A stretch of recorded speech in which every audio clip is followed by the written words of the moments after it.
Just at the moment we gave up on you. Oh, I recall. She's a Bronx angel also. The only reason I suggested it is the rattle's going to be quite loud on that. Well, it's all right. Oh, Okay. No, I don't mind it. You don't want to walk around. These are informal talks and informal classes. She's from Bronx, too. I'm not from the Bronx. I thought you were you from Queens? What? You're from Queens? No, Brooklyn. Brooklyn, all right. There's different countries in that. Different country, yes. I'm sorry, I got it all wrong. Well, it's close enough. It's all New York. New York is New York. Well, thanks for waiting. Did you find anything out on getting some of that stuff? Did you read that article? Oh, they said it's not available. Yeah. The article said? Yes. They said, well, I think if you pulled really hard, you might be able to get it. It sounds like if you're going to go that route, it sounds like a really good way, a really good thing to do. All right. I'll check it. Thanks. Yeah. We're looking at the estimations for Helen Keller.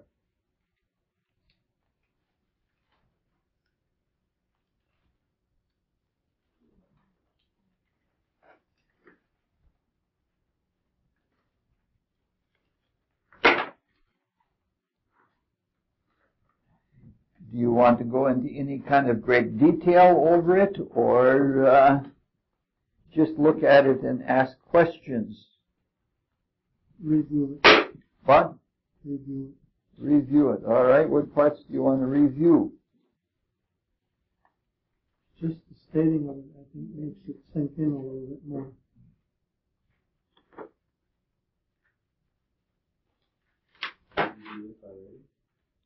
Yes, we spent two sessions working on the Jay Gould for everybody to get ready, to get used to all of the technical parts of it. All right, let's look at the Helen Keller. Let's look at the planet house considerations. All right. I listened to most of the tapes. I didn't quite finish it. Did you talk about last time what retrograde means as far as how it affects the personality, like if a planet is retrograde as opposed to being direct?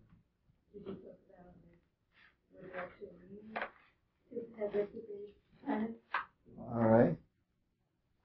There are two kinds of retrogrades. Retrogrades for internal planets and retrogrades for external planets. And they each seem to have a different kind of meaning.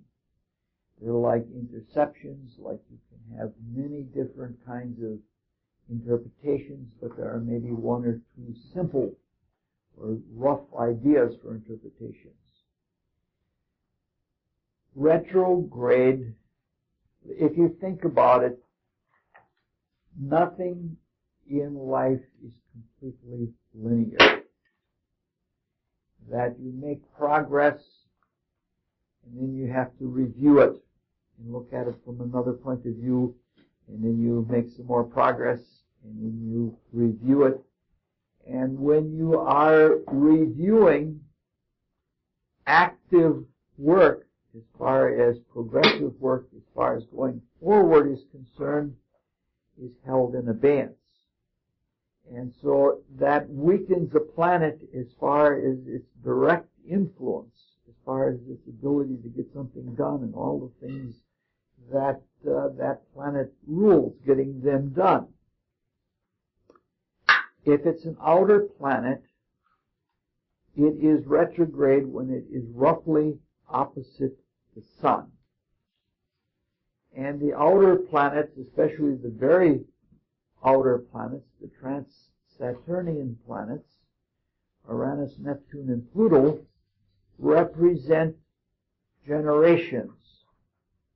Uranus stays in the sign for 7 years, Neptune for 14, and Pluto for 21 on the average. Therefore, if a planet is retrograde, it means that the individuality, which is the sun, is roughly opposed to it.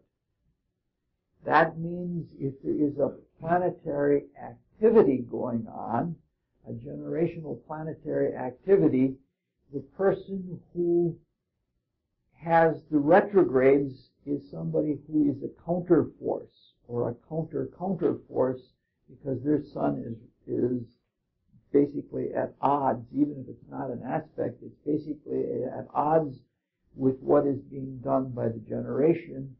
And, so there always have to be forces and counter forces. But when you are a counter force, you may not be participating as actively or forcefully or directly as if you were part of the generational movement. And therefore the planet is weakened to you, and because you're trying to develop yourself as an individual. If you're trying to develop yourself as an individual, you want to separate yourself from the lot, and you want to be your own person, and you can stand not being part of a generation. If it's an internal planet, it means that the planet is between the sun and the earth. And since all astrological foci work from background in directly, if, like the planet focuses the stars and the sign combinations that are behind it, and it becomes the focal agency for them. Now, if Mercury or Venus is put into such a position in a person's life that it has to be the focal agency for the self, for the sun, that is sometimes overwhelming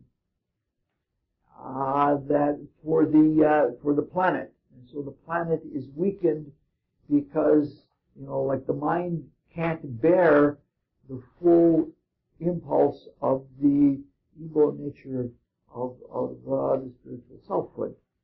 And that's what happens. My experience that if for example, if Mercury is retrograde, that means Mercury is on this side of the sun, and it is taking the sunlight and focusing it into Earth. But it gets overwhelmed by it. And the thing that you find in life that goes along with it is that the mind is trying to bear the entire nature of the spiritual selfhood, and it can't do it, because that's an awfully heavy load to bear. And the mind isn't, that isn't what the mind is supposed to do in the first place. And similar things happen with Venus. It is in your affectional nature, or what you're trying to do in an earthly way with beauty. You're trying to focus everything that the divinity has to offer, and that's too much. Now, what I have found with Mercury, if Mercury is retrograde and in a fixed sign, and if it is primarily Scorpio or Taurus, that is often an indication that the mind has been weakened by excessive sexuality in previous lives, so it's weak this time, and it can't possibly be a good focus for the spiritual nature. Fixed signs, but most likely Taurus or Scorpio. I'm sorry, do the end. If Mercury is in fixed signs, Taurus and Scorpio. Most likely Taurus and Scorpio. Then the mind is weak because in the past there has been too much preoccupation with turning the sexual energy down, and then when you come to build the thought form for your new life that you're going to live out, you've gotten the habit of turning it downward and outward, and you can't turn it upward in the new thought form for building what your mind is going to be, and therefore the mind is weak, and it's not strong enough to do everything that the spirit would like to do. No, there are other things that can do the same thing. I think that mental retardation, one of the causes of mental retardation is due to excessive sexuality. In other cases, I think some cases of extreme mental deprivation, like for example, if you want to test that, just go out to Central Colony, where they have all of the retarded children out there. You'll find 3 things that prove what Rosicrucianism says. They're 40 years old and you look like little children. But the retarded people love to masturbate. And that's one of their primary activities. And they have to work very hard to keep them from doing that. And another thing is they love to heap salt on their food. And salt, sodium chloride, revs up the sexual nature. And you can't go out there but notice those things. I've had a lot of friends that have worked Lakeshore Manor. When Lakeshore Manor used to be out there, it was more like a private facility for mentally retarded people. And they were in awe at what the kids would do. I think, but now don't go getting the idea that anyone who's mentally retarded was a sexual extremist in a past life. I think that there are other things that can do it. One of them being hypnotism. If a person takes away somebody else's ability by overpowering them so that they can't think for themselves, and like the hypnotist is overcoming their bad habits instead of they doing it for themselves, that can be the kind of thing that would lead to mental retardation also. And I have seen lots of cases. I have friends that have retarded children. Very often, retarded children are born very bright parents.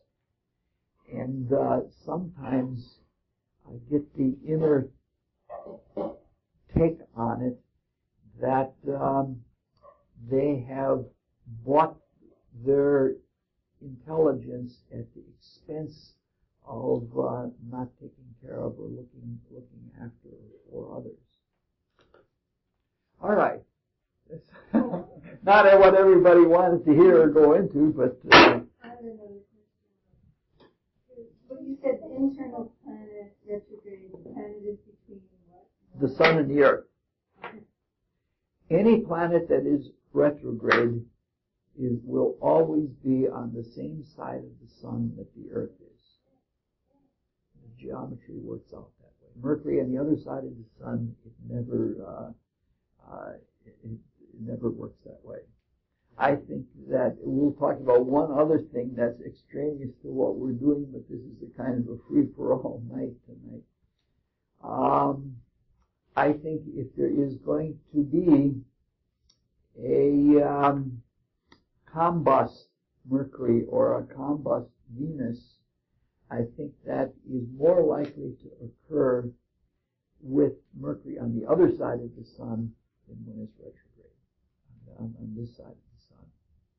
Because in that case, the sun is focusing Mercury, and it upstages it so much that it is weakened, and that its effect is lost to the sun. You know what combust is? Oh. You see the hands go up?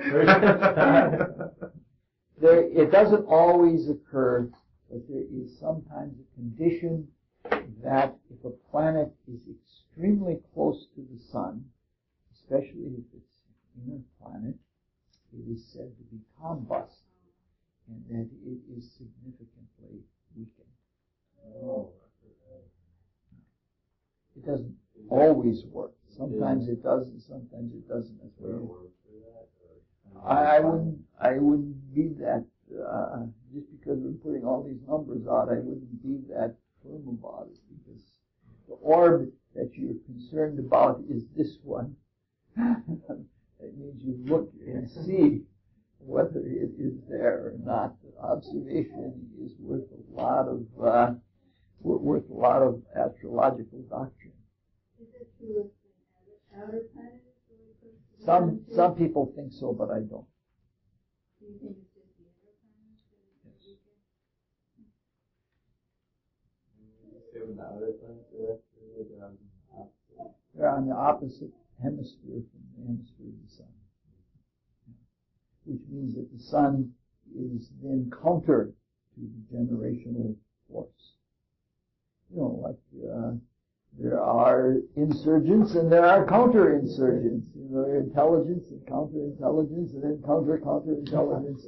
And when you are working, against the prevailing tide of the times, there is something, it's something where the self is strengthened by distinguishing itself from the herd. And it is not, it's just the opposite of identification. When you identify, you usually weaken yourself. And if you separate yourself from what your generation is doing, it has a strengthening effect. So why don't you think the outer planets get weakened if they're close to the sun? Because I think they're too far away. I think it's the inner planets are personal planets, and they relate to things close to home. And it's like the outer planets are more that belong to the world at large. And you might say that they represent qualities and characteristics. Now, your mind is your mind, and your desires are your desires. There are macrocosmic desires that are world ambitions that belong to everyone, and that's the kind of thing that Saturn represents. They're not as basic to the individual. That's right. All right. Total chaos. Do you have any more? That's all for now. I'll let you know if something else. All right. I have a suspicion you store them up all week or between classes. And that's all right. I'm not complaining about it. I was just listening to that tape and I got to the retrograde. Yeah. All right. Let's look at all of the Helen Keller planet house considerations. There's nothing really special in any of it. Just because I find it very hard to think that an octave planet can be a primary ruler. In column A, I didn't give the full tilt to Pluto and gave it to Mars, as I did with Mars. In column B, nothing exotic there. There are, I'll show you why I do the things that I do. I think adding for angularity is more important than removing for cadency.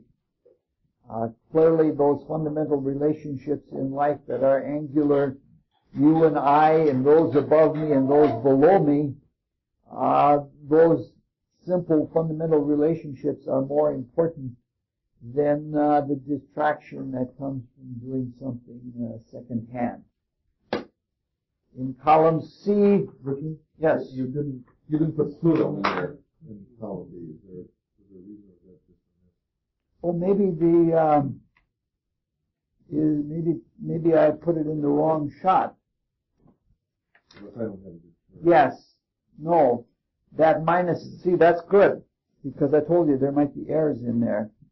That's in filling out the charts, the -5 should be one box down. It should be in Pluto.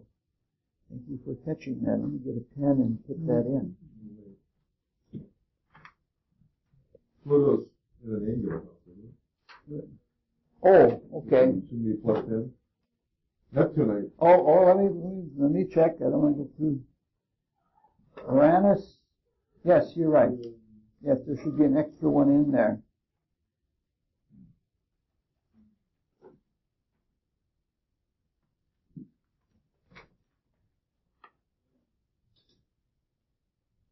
Again, in column C with the elevation, things that come close to the ascendant, I almost never give or take anything for the 12th, 1st, 6th, or 7th, because I think you're grasping at straws when you're doing that kind of a thing.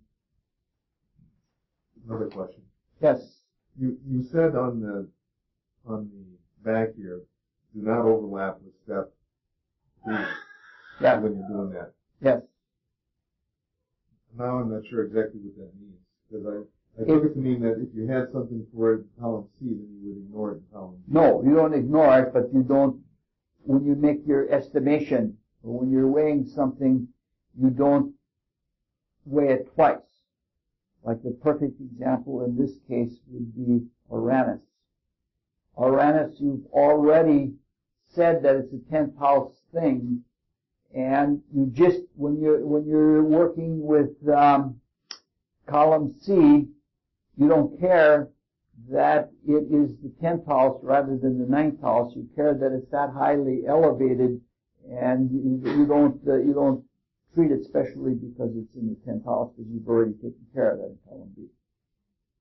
It's strictly elevation, because otherwise you would get into a preference for saying that 10th house planets with the same degree of elevation, that is, the deviation from the midheaven, would be stronger than 9th house. That's what, you can't say a whole lot in those notes. It's going to be very quick.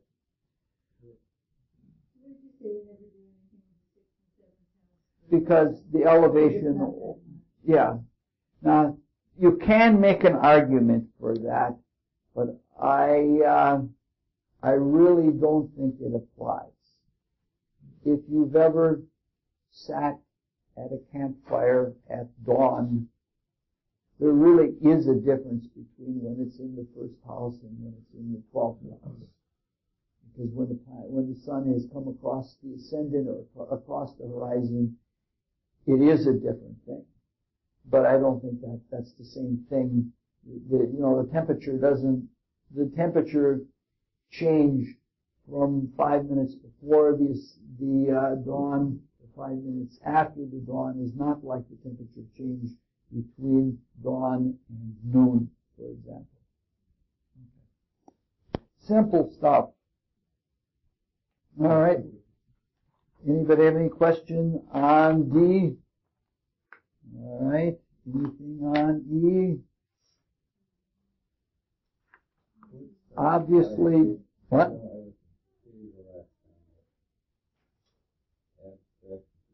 That is, if it's in a house that it abstractly rules or is exalted in or is in detriment or in fault. Meaning to say that Venus is the abstract ruler of the 2nd house, no matter what sign is on the cusp. Because the 2nd house is Taurus-like. Okay. Yeah.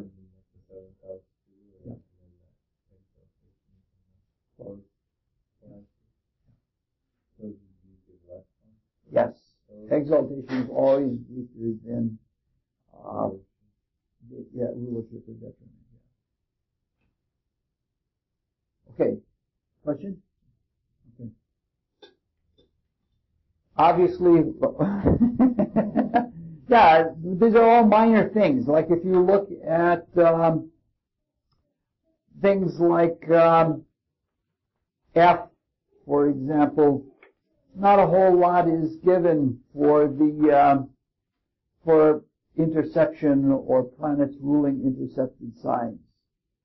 You take it into consideration, but it's all small change. Almost everything, if you look at it, is pretty small change. And the only time it changes your basic estimation that comes from the aspects is if there's an accumulation of a whole bunch of little factors that gives some momentum to a planet. Yes. Planets ruling intercepted signs, does that mean whether they are in that intercepted sign or whether they are just ruling? Just ruling it.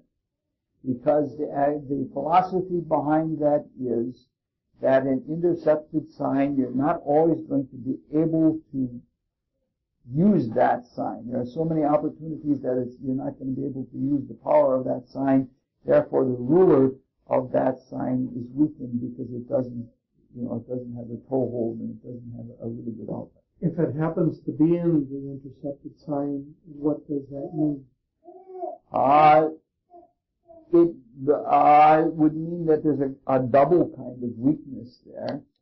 It means that, in the first place, it doesn't have a toehold. It loses by not being able to activate that sign through opening a door with a cusp. And at the same, it's sort of like you've locked yourself into a room and left the keys outside. If you're in a sign that is intercepted, and you don't have the key to open it up, and you're stuck in there, and the keys aren't open and available to you. It's like it's in someone else's hands, and it's a situation like in a relational situation with someone that the whole circumstance depends on the other person. You don't have kind of like a safe within a safe. Yeah. All right, now you got your question, Billy? No question. Okay. Supposedly, so this is all. I told you it would be a very technical night, and you had a question, Michael? Okay.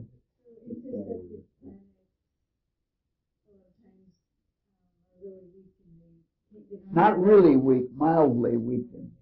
Yes.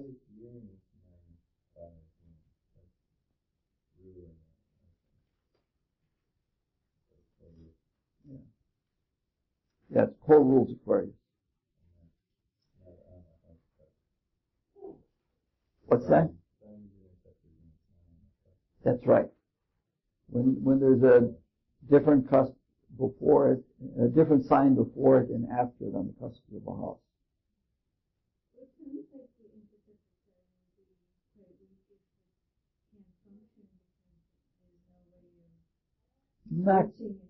Not quite weak. It's weak, and it will be used, but it just doesn't have a really strong toehold. It doesn't have a grip.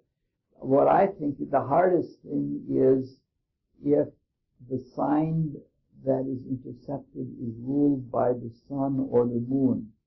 Meaning to say if Leo or Cancer is intercepted, because any other sign, the ruler rules, has another cusp that it has a toehold, but the sun and moon only have the one. And if they're intercepted, they've lost everything. All right. Any questions about the planet sign considerations? Yeah, 2 questions. Okay. First of all, if you don't have a clear-cut sign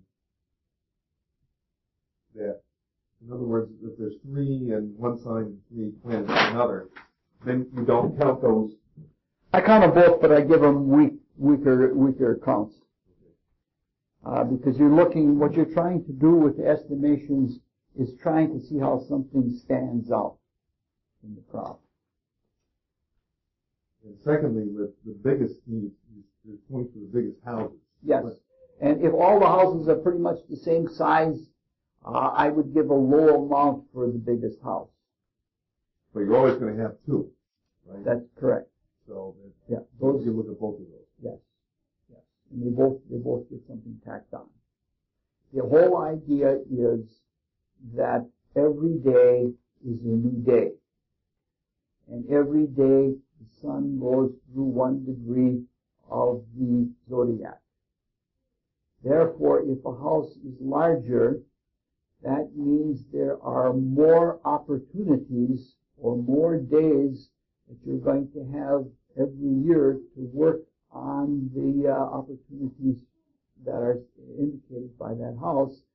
And as a consequence, the ruler of that house is going to be more influential because it's going to it opens the way up for many more days of activity. So that's another reason that an intercepted house would be. Yeah, intercepted house is always the biggest house.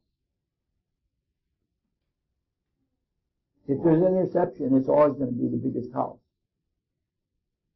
I mean, the house. No. Oh, I got you. The house. Yeah. Okay. All right. Right. Yeah. Let's just look at the final totals because that's what counts. We want to get a feel of this. Mars is a very strong stand-out ruler. It's almost twice as strong as the next nearest planet. So in this case, there would be no question about who the life ruler is and what the most dominant person is. And this does describe Helen Keller. She was a Martial person.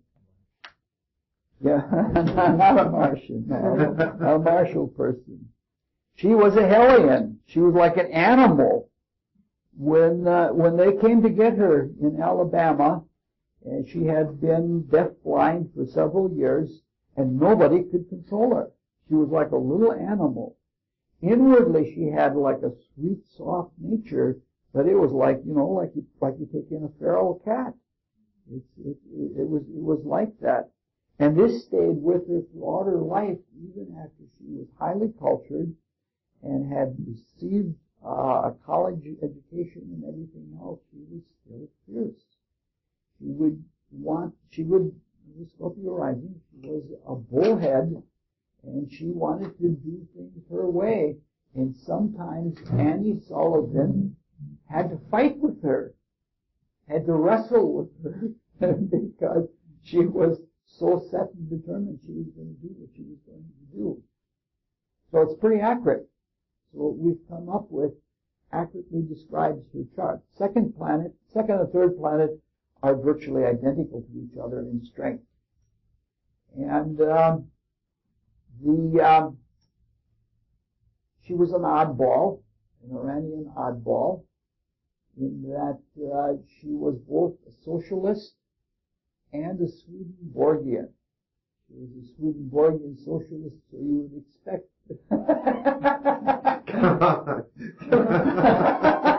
what? They don't sound incompatible to me.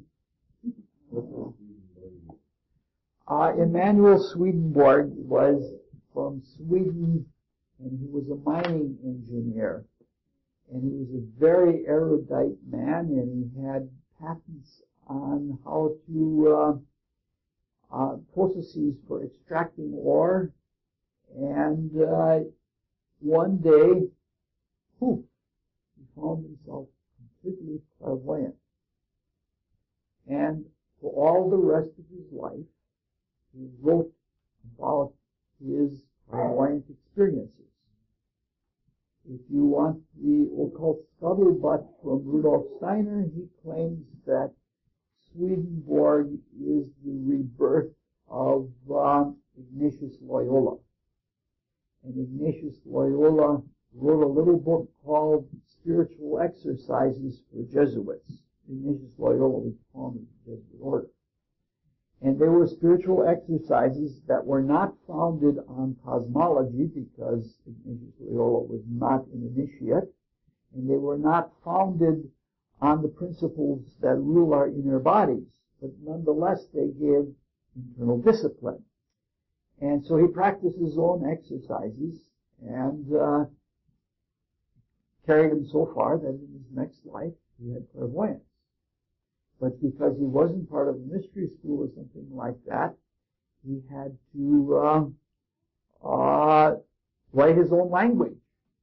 And if you read him, it's tremendously awkward. It's tremendously awkward because he has a special name for Christ. And it's several words run together. I think it's God Savior or something like that, relating to the spiritual work that Christ does with the body of Jesus. And it's just, he's got his own terminology. And so he sort of redefined all of Christianity on the basis of clairvoyance. If you want a really nice short take on Emanuel Swedenborg, if you want a long take, I've got all the spiritual books in my private library that Swedenborg ever wrote. And some of them are just exquisitely beautiful when you once get over the tedious language. He talks about looking at a spiritual hierarchy, and as he looks at it, it opens up, and within it and behind it he sees there's another grander one, sort of like the spiritual hierarchy being like an organ within your body. And then within that is, there's another one within and behind that of an even grander nature. So it would be like the whole body versus the liver versus one cell in the liver. And he just goes on for several levels like that. He's just writing this down in his diary. And it's just astonishing. Fortunately, he got himself away from Catholicism. Because the Catholic Church never would have accepted him at all. He has his own church, though. Yes. Yeah. He didn't start the church, but people just followed. Yeah. I've met a few Swedenborgians. There's a lovely Swedenborgian priestess in Los Angeles. She sends out, for a while I received it, and I didn't want to be a drag on their finances. But I received her newsletter, and she's really a flaming egoist. But she believes it and she lives by it. She describes her wedding in great detail, saying, I wore a red wedding dress just as Swedenborg says a woman should wear at her wedding. All right. Yeah. Venus is up there. She did not, her understanding even of the sciences was an artistic understanding of the sciences, so that you'd expect that. The weakest planet in the whole bunch is Saturn. And she was like that. She was a non-stop person. She had no brakes. She had no caution. And to be deaf-blind and have no caution is quite a lethal combination. And yeah, she wanted to get married. And there was a huge fight over it. She wanted to get married complete with full sexual relations and everything. How could she possibly raise a child?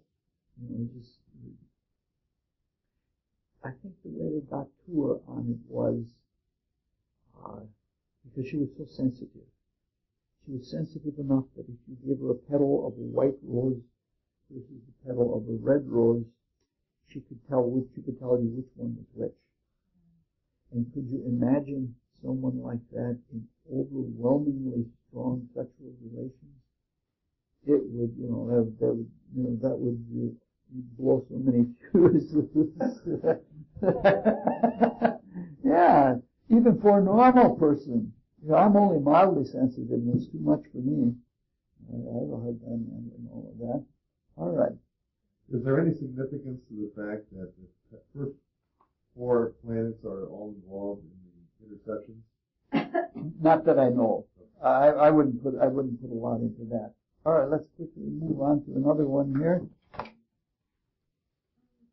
Is there any indicator to, astrologically that would be death and blind? Yes, we'll get to that when we get into the deeper analysis later on.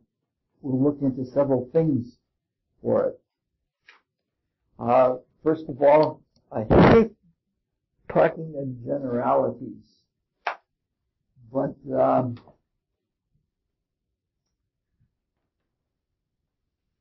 the most common generality for blindness in past lives from bona fide seers is that it is associated with cruelty. And this is a chart because of the martial nature, especially the Scorpio martial nature, that there could be excessive cruelty in it. Deafness can often, in terms of past lives, have several causes. In one case, it is somebody who doesn't want to listen. And in another case, and sometimes both are present, with deaf people, the emotions overrun the mind and the things of the senses. So like when the mind is a sea and floating and adrift and going this way and that, that's often associated with deafness. All right. I should have handed these out ahead of time. There's nothing exceptional. In fact, there are few things. Here's one of the handouts. Where have you been? I haven't seen you for about, nobody's seen you for 2 weeks. Yep. With Mars. Inside. Okay. You're following the line, you follow it. All right.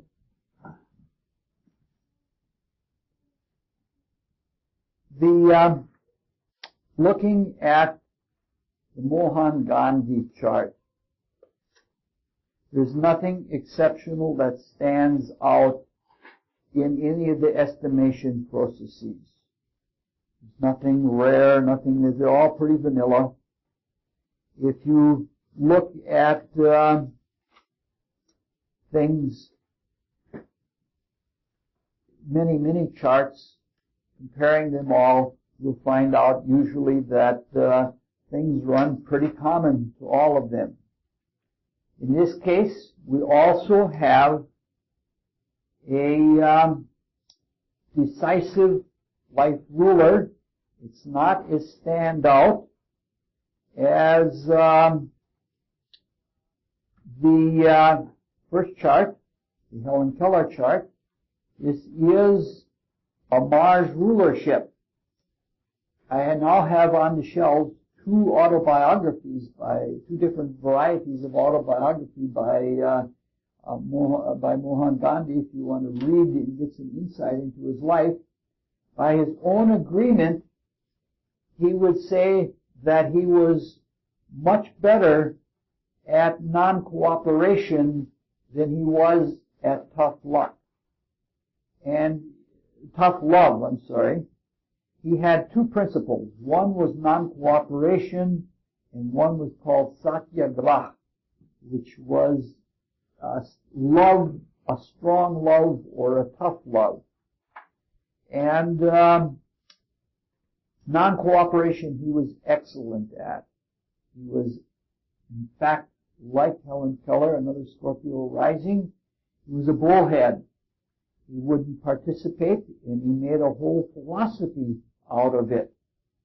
And so that's what his Mars is like. He had sexual problems all of his life. When he was late in life, he would sleep with 18 and 20-year-old girls just to prove his celibacy. That's a hard way to prove your celibacy. Just live your life. If you have to prove it to yourself or to anyone else, you really aren't celibate. That's an insecurity about it all. In his working with people, he felt that the same way as the rest of the world did. The rest of the world saw him as a troublemaker. How did Winston Churchill call it? He's that little troublemaker in a loincloth, is the way he referred to Mohan Gandhi. And Gandhi himself thought that. He thought that all of his experiments in bringing power to the people, he felt every one of them was a failure. Because he could bring people to realize their own power, but once they did so, they turned it into a riot. And the riots either had to be put down by arms, or they just ran rampant and many people died. He felt he failed in being able to teach people to love and to bring the love out in people. So there are, if you look at this, the top 6 planets are very strong and the bottom 4 planets are very weak. In fact, that's an extremely weak Mercury. That does not mean that he's stupid. It just means that he's not likely to take the mind as his first option. And he's not likely to use the mind to try to solve all things. He thought he was an extremely reasonable man, but he was much more a man of action. He knew, like for example, in the famous Salt March, rather than make a big proclamation like we're going to have a national resistance against salt tax, he said, I'm going to make salt for myself by evaporation. And he starts walking along and people say, Gandhiji, where are you going? So I'm going to make some salt.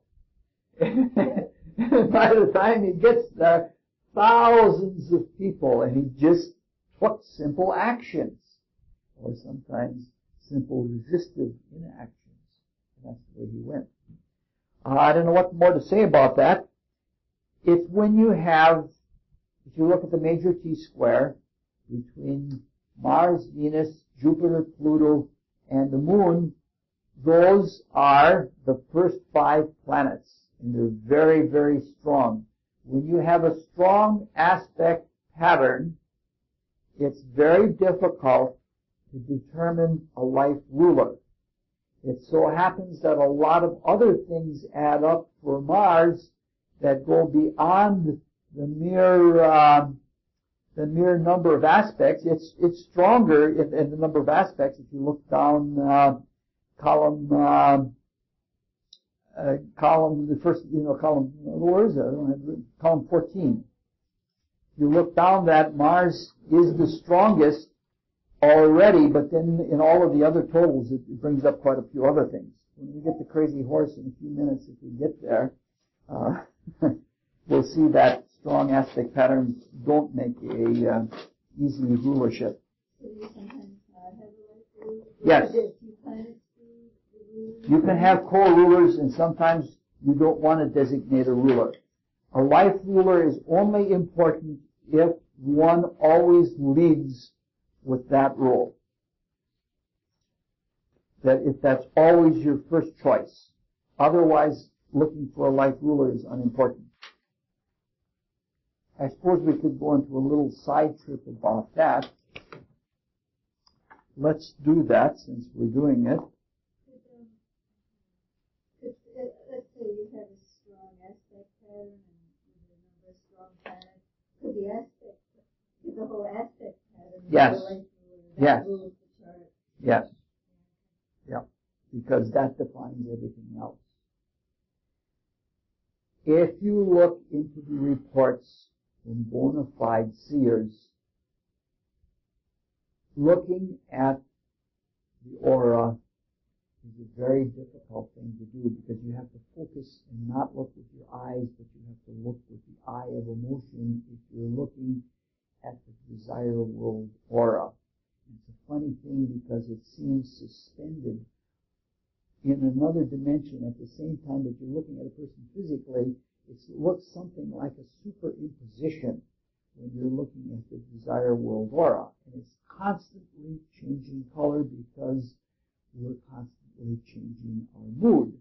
There are some cases where it does not change color, especially if people are in a very high state of fear. They can't feel anything else but fear, and if that becomes habitual, they become relatively colorless people. But there is an evolution of individuation that is shown in the aura.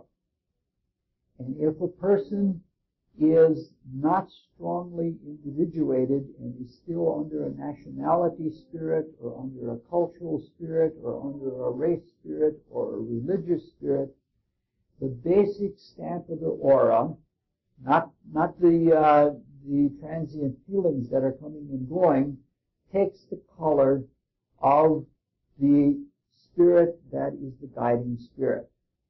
And in most of the Western world, where people are between the race religions and the religion of universal love, the color of the race religions is red, and the color of universal love is yellow.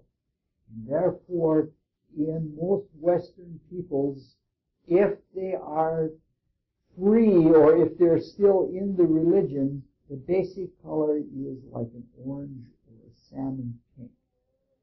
The color of auras in the United States, there's a lot of salmon pink.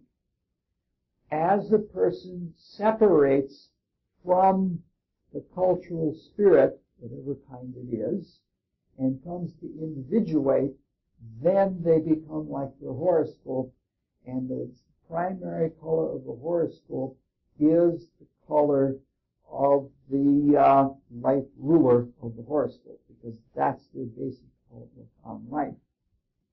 If a person individuates beyond their horoscope so that they're coming to be an immortal thing over many lives, they then take on the color of their father's star, or their parent's star, that is of the ray to which they belong. At such a case, a person is at initiation or is about to be initiated, and they're relating more to something that is theirs over all of their lives and not in this particular life. There's a state that gets beyond that, where a person becomes an adept, and they have gone through all of the lesser mysteries and have transcended being a normal human being and are what the ancients would call heroic or approaching a demigod. Such an individual then has a rainbow aura because they've even gone beyond the need to identify with the parent star, and they know like they're a total person and they have all the colors. We're talking just about basic stamps, not like moon changes or activity things of that nature. So a life ruler doesn't necessarily relate to every chart that you look at. If people are strongly within a culture, and we're seeing a lot of that now, where everybody bows down the same way and says the same words, and they're not free from that culture, and the religion is associated with a race or a sect, a group of people in that way, there you wouldn't look so much for a life ruler, no matter even if there was a standout one in a horoscope. Because there's more to life than astrology, obviously. What I'm trying to say is something like, when you're dealing with life rulers, you're dealing with the individual, how the spirit and the personality are doing their dance until the spirit tames the personality or lower nature. Now, for example, they have found with a lot of Hmong people that come to the United States, they're ruled by the clan spirit. And when they are depressed because of their conditions, psychiatrists, the techniques that the psychiatrists use to work with them don't work with the Hmong, because their values are not in the individual. Their values are in the family. And consequently, a therapy that is individual, based on the individual, isn't going to work at all. And what we're saying is, like life rulers work for people who are at that level of evolutionary development, that they would relate to like psychoanalysis or Jungian analysis or something of that nature, that is centered on the individual and the struggle in the internal dichotomy. All right. If you guys are going to take side trips, I'm going to take side trips. All right. Any questions on any of Isadora?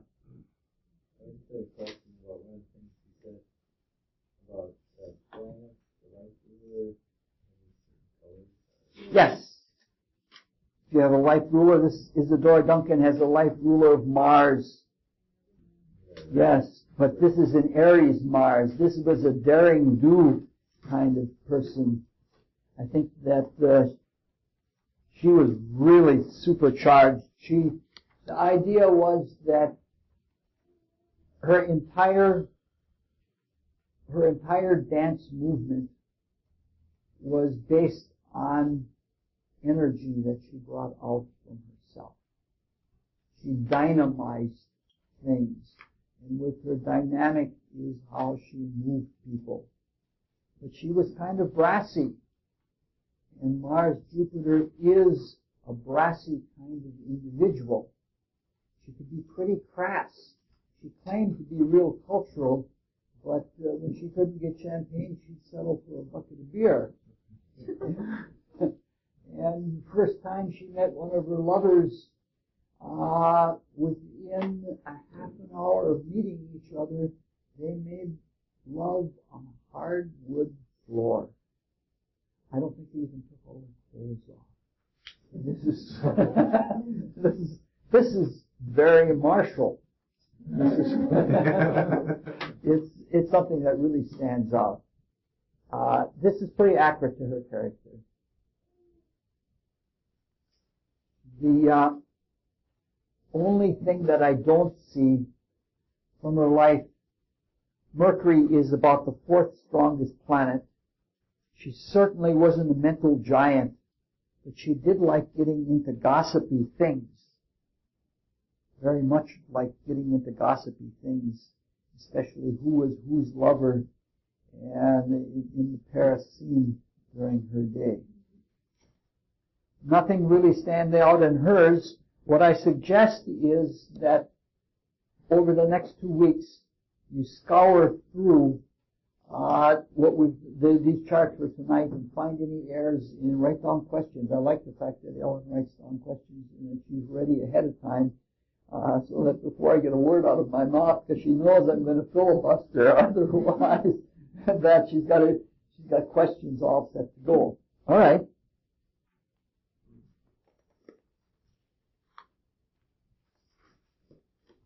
Vincent, misspelled Vincent van Gogh.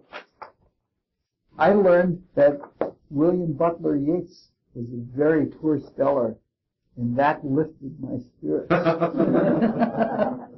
He writes beautiful poetry, but he probably had to have everybody edit it for him. You know my favorite quote on that. President Andrew Jackson said, "It's a darn poor mind that can only think of one way to spell a word." All right. Vincent, Jupiter stands out. Here is a man of high pride. Somebody would cut off his ear to satisfy pride. We have a strong Jupiter person. Technically speaking, Vincent van Gogh was a abstract expressionist. And the expressionism, I think, is again, Mars is a very strong planet in here. He was not into influence or power. You can see that Pluto is extremely strong. This chart tapers quite well. There's a big drop off after Venus, but there's pretty much of a taper. A very Jupiterian person. He always wanted to do big things. Who else would think of painting the entire sky? And he's very much abstract. He didn't paint what he saw in front of him. He painted the idea of it, and if some things didn't fit into the idea, they didn't appear in painting. It's like it was a landscape that if you didn't like that factory that was in the background, that factory wasn't there. It was when he wanted the idea, and he saw what he was looking for. Cancer rising, and what he was looking for usually was nature or nurturative things about people.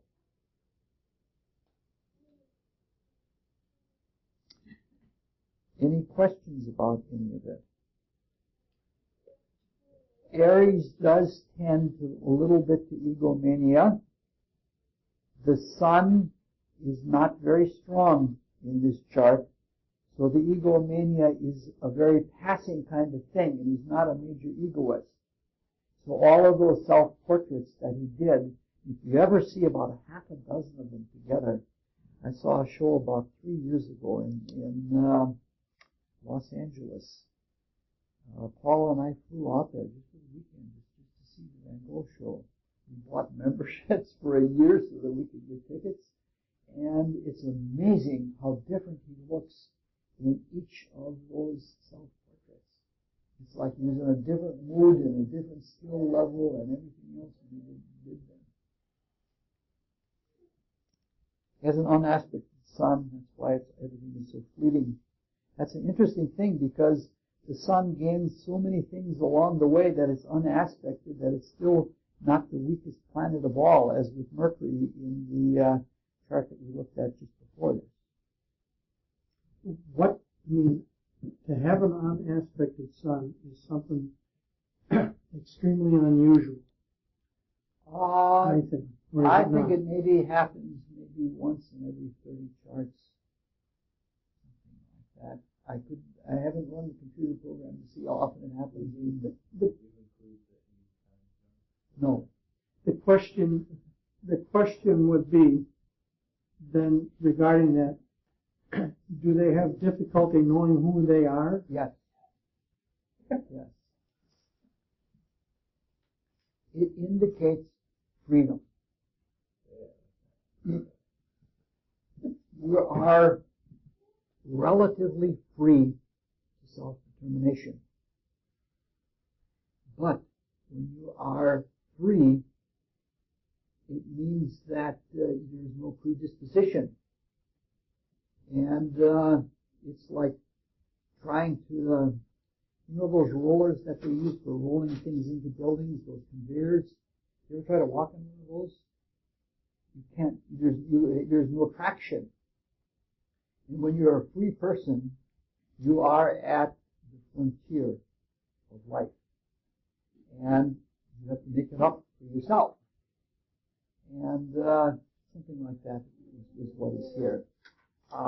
We're going to talk, when we get into the deeper analysis in this chart, we're going to talk about the interception because a lot of it has to do with his brother supporting him most of his life and why that was possible. And, it will make a lot more sense then. So clearly, this time the estimation works correctly. All of the charts we've looked at so far, the estimation system is reasonably accurate to the character of the people. Ooh, boy! Looking at Eleanor.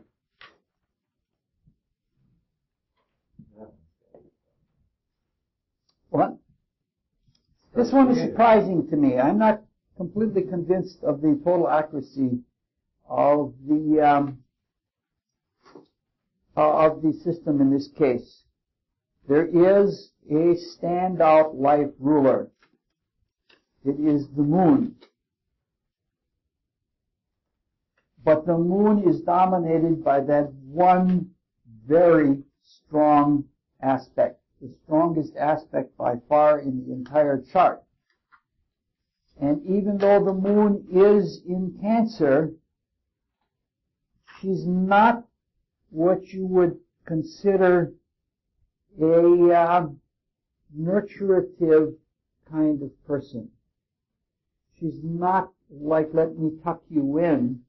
There's some of that in her character, but she's more like mother as an incubator, or mother as pushing them out of the nest, and her view of maternity, and even her image to the country, because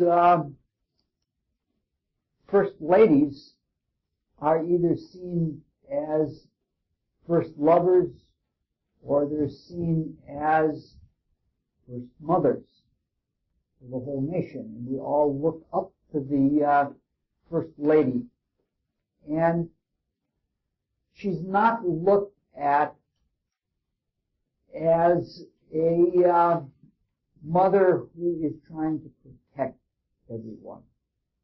She's not looked at as a mother who is coddling everyone.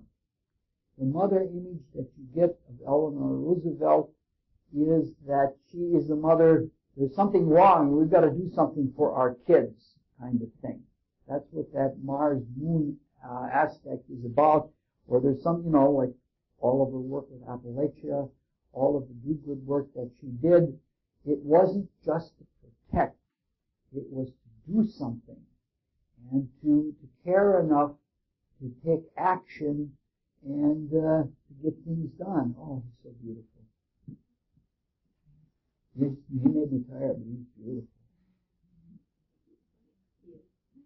You give so much to the class. He's going to be bright, you know that. Because, first of all, children who are that large at that early of an age are usually bright. And children who are more in their senses are brighter. When it gets to be in the old age, the people who have the high IQs are the ones that have the better memory.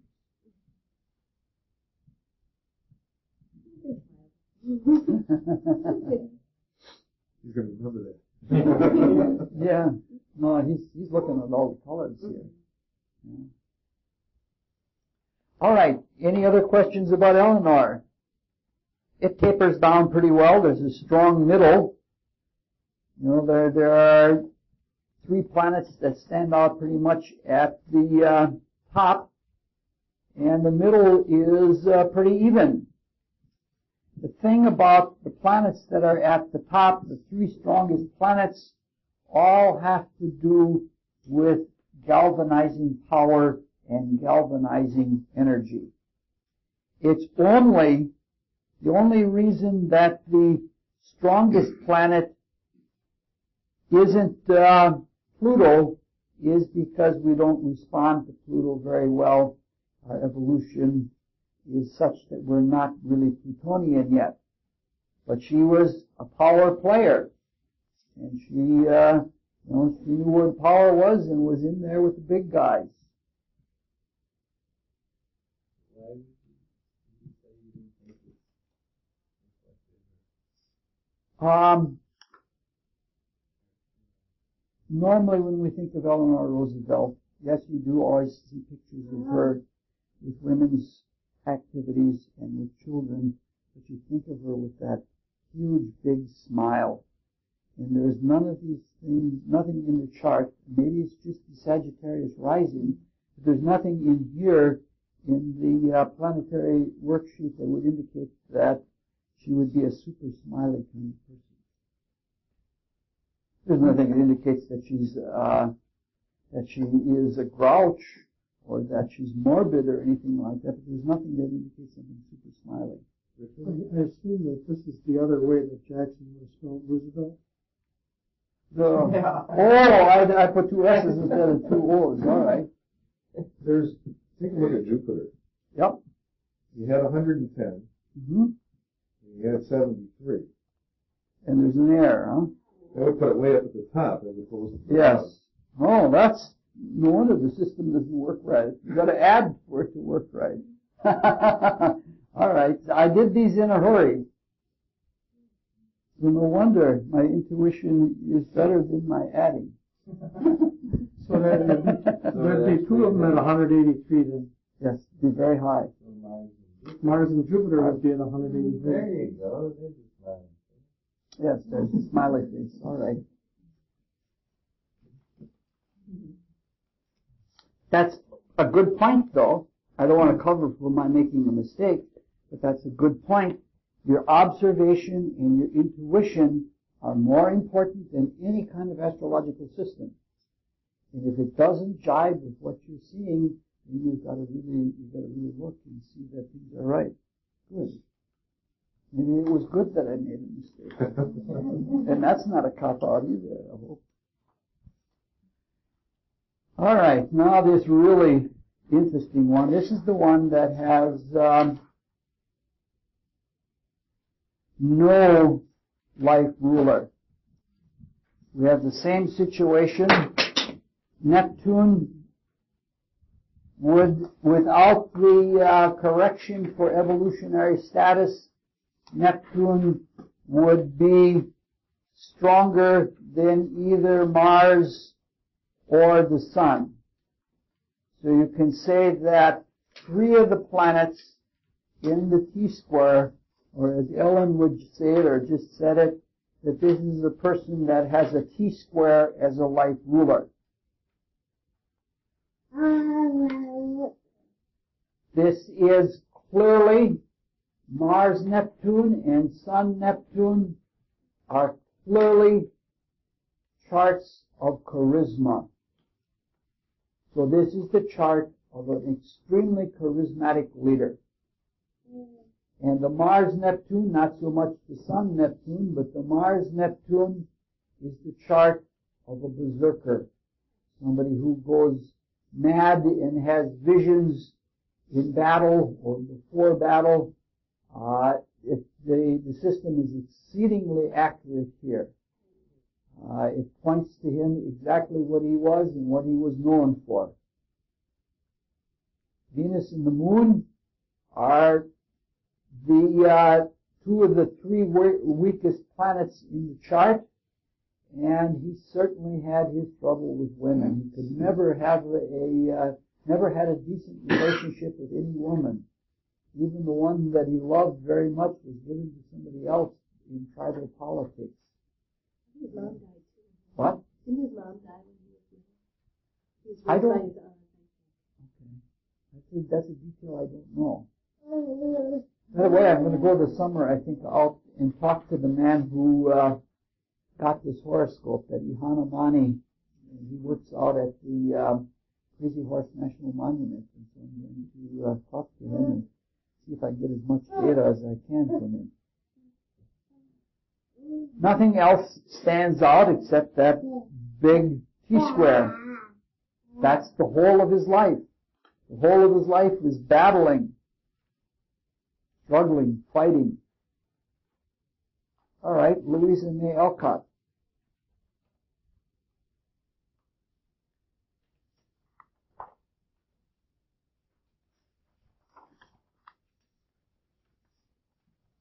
Finally, we run into somebody that does not have a primarily martial nature. Mars is only in second place rather than first.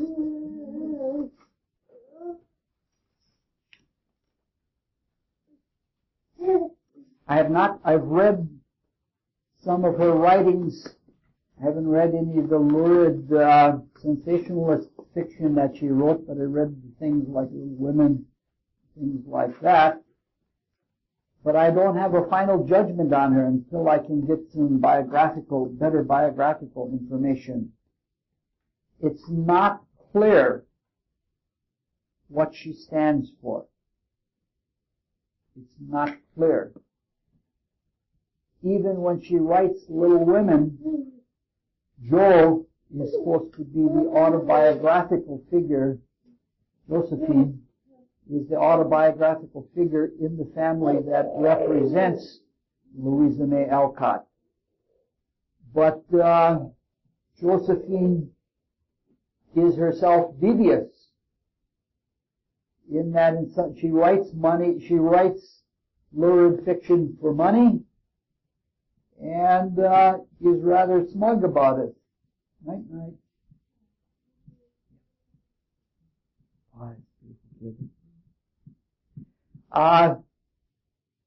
So there is that kind of devious nature to her, as you might expect with Saturn in Virgo in the first house being the strongest planet. You would expect that there would be something like a lie, or there would be something like a fundamental dishonesty, and that it would be very difficult to to see what she really was and what she really was like. So I'm trusting the system at this point in saying that, yes, maybe she was a Saturnian kind of person. In one sense, she certainly was, and she certainly was this horoscope because she was very slow in maturation. And she grew up around older people. And so those are both Saturnine things. So the chart is correct, and those things seem to be correct things, but I can't say whether our estimation system is working accurately until I have better information.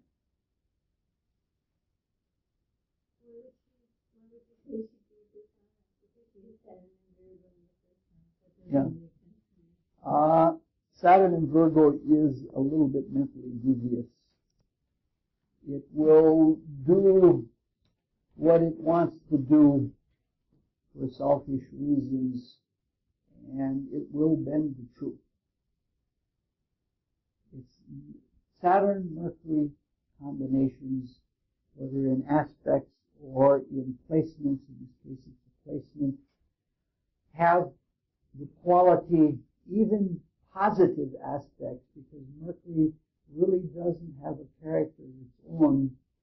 The sinistral nature of Saturn will overtake, and it likes dishonesty. I have seen charts with Saturn square Mercury, for example, or Saturn opposite Mercury, that people will work harder to do something dishonestly than to do it honestly. They seem to be in love, and the mind is just plain devious. It's got that kind of detour to it that it wants to, that something is wrong if you haven't cheated somewhere along the line. That's more because Saturn is square to Mercury rather than because Saturn's in Virgo itself. Saturn in Virgo is enough alone, but the Saturn square Mercury is a pretty strong thing, yes.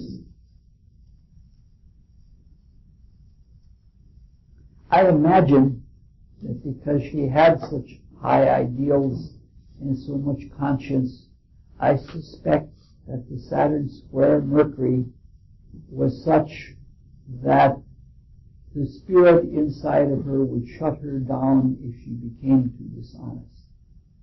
Meaning to say, the reason that she would get writer's block was because she didn't like what she was writing and what she was going to be writing because it went morally against things. The incidents in that she looked at her money that she made from writing potboilers for magazines, she looked at it as dirty money. And if you think what you're doing is basically dirty, and you know, it's what is dirt but Virgo, right? Yeah, it's dust, it's dirt, it's particulate earth. It's not like soil, so usable. It's more like dust or sand or something like that. Mercury is knowledge, isn't it? Yes. And Saturn is wisdom. No, Saturn is ignorance. I mean, on the higher level, Saturn is wisdom. Pass. Saturn is conscience on a higher level, but I don't know wisdom.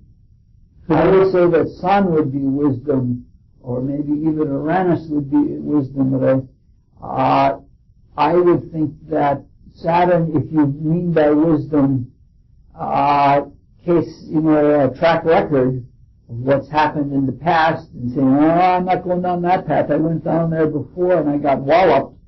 And if you mean wisdom in forethought or circumspection, then I would think Saturn is wisdom, and not in general, but I think that Saturn is wisdom. The only reason I asked that question in that way was because that would put them at odds.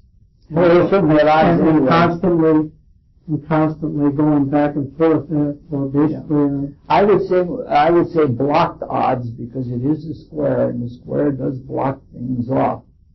And Saturn is right at the front door there, and it blocks things coming in and blocks things going out.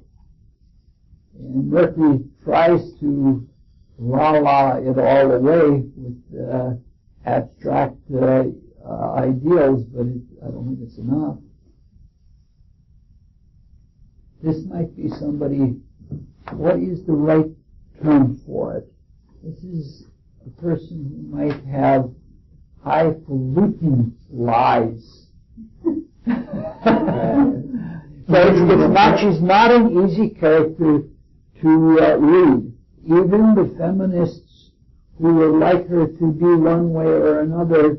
I read one short biographical sketch by a feminist literary professor from somewhere on the East Coast, and that person was honest enough to say, well, I'd like to be able to say this about her, but I can't say it. Wasn't Camille Paglia. I don't know. I think it was a Vassar lady or something like that. Not a celebrity. Illusions? No. Not illusions of grandeur, not something like that. No, that would come from something else. Maybe dreams. All right. Why don't you scour over this and see if I made any other errors, such as this. I'm terrible. I'm as bad as arithmetic as I am at spelling.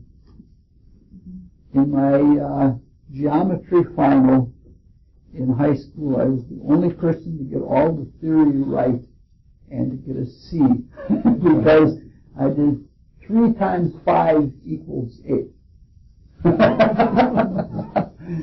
I don't sweat the details. So I was very good with the theory, but I'm not very good with the following it all out.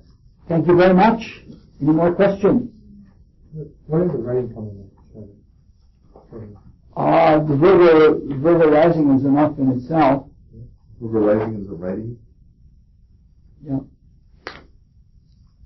Virgo and Gemini are both prolific in writing. I think Virgos are more likely, they're both list makers, but Virgo is much more of a list maker, I think, than Gemini, because it thinks it's being practical. Gemini thinks that verbosity is being prolific. Where are they spiritual? Mentally. I mean, Virgo tends to be. I give you a very far-fetched theoretical idea about it. Gemini talks too much. No. I'll give you a far-fetched theoretical idea that I think might apply. If you go down to the Art Institute and go through something like a Monet exhibit, and when you see the Monet exhibit, you see these beautiful colors that one blends into another, and they're very subtle in the blending of the hues. And then you walk up, and you get about this far away, and you see that all of those things that are objects and such are all just little dabs of paint. And you wonder how you'd have to have an arm that's about 3 times longer than your arm, because at the distance that the painting looks right, your arm can't stretch that far to do the painting. So when you're up close and you're putting in those little dabs, you have to adjust in your consciousness so that it seems like you're far away, and what the effect of it is going to be from about 10 feet away.